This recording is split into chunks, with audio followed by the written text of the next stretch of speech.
In today's video, we're going to take a look at the functionality of the third row seat on the all-new for 2023 Toyota Sequoia.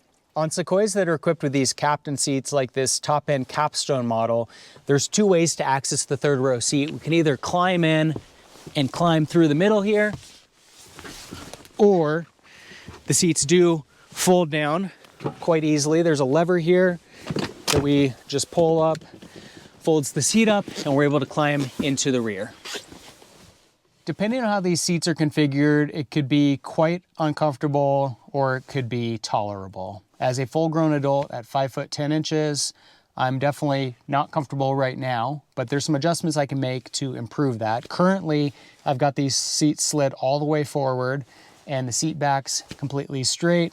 These seat backs are also straight. They're not currently reclined, so that would actually make this situation worse.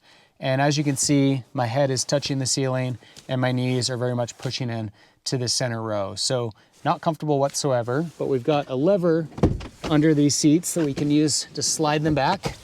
That improves my legroom to probably about 4 or 5 inches. The downside, of course, being that now your cargo space has diminished by that same amount, so it's going to make it less functional. We've also got a button on the capstone models that recline these seats back.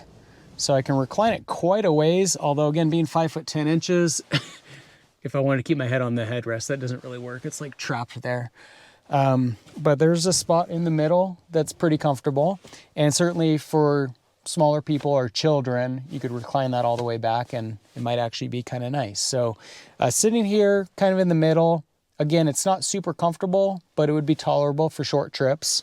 The seat bottoms are quite flat, so there's no real thigh support, so it's not real ideal. But this being a top-end capstone model, we do get our little sunshade here, which is kind of nice to block the sun.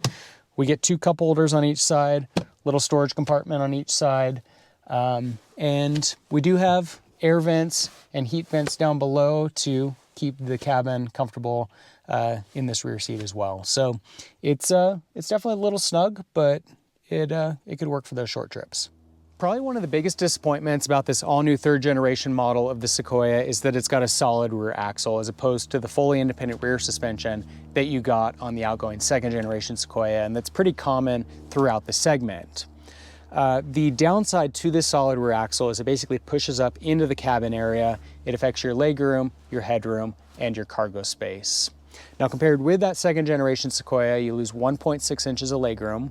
Technically, you don't lose headroom, but to basically provide the same headroom, those seat bottoms are much more flat than the second generation model, which would have provided a little bit more of that thigh support.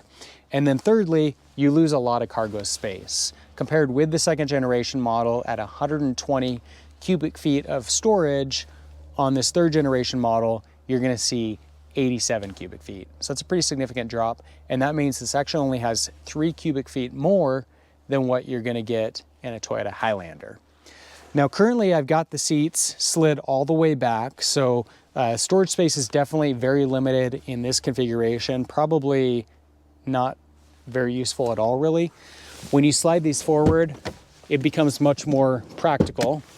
I could see fitting some groceries back here, some bags, and actually getting a fair amount in this area. Of course, the downside is that we just slid those seats forward. So it's gonna depend on the size of the passengers that you have sitting in that third row, because otherwise it's gonna be pretty tight. Another thing that's nice is that these electronically drop down, at least on this capstone model. But unfortunately, again, with that solid rear axle, they don't fold down flat into the floor like you would have seen in the second generation model.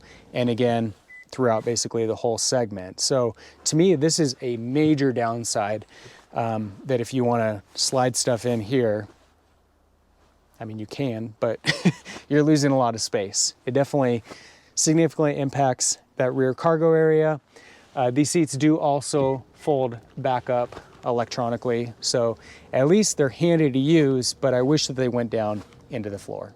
So that's a look at the functionality and usability of the third row seats in the all-new 2023 Toyota Sequoia. As you can see, it's a little bit of a mixed bag in terms of the solid rear axle taking away a lot of the cargo space that we've got in the back and kind of the trade-offs that you're going to have in terms of fitting larger passengers in the back and losing your cargo space, or using that cargo space and then the third row seat becoming much less accommodating to those passengers. It is nice that they electronically fold down and come back up, and it's nice that they're also able to recline and slide forward and backwards. So there is some nice functionality there, but definitely impacted by that axle. If you have any comments or questions, leave them in the comment section below. And for more videos of the all-new Sequoia, be sure to subscribe.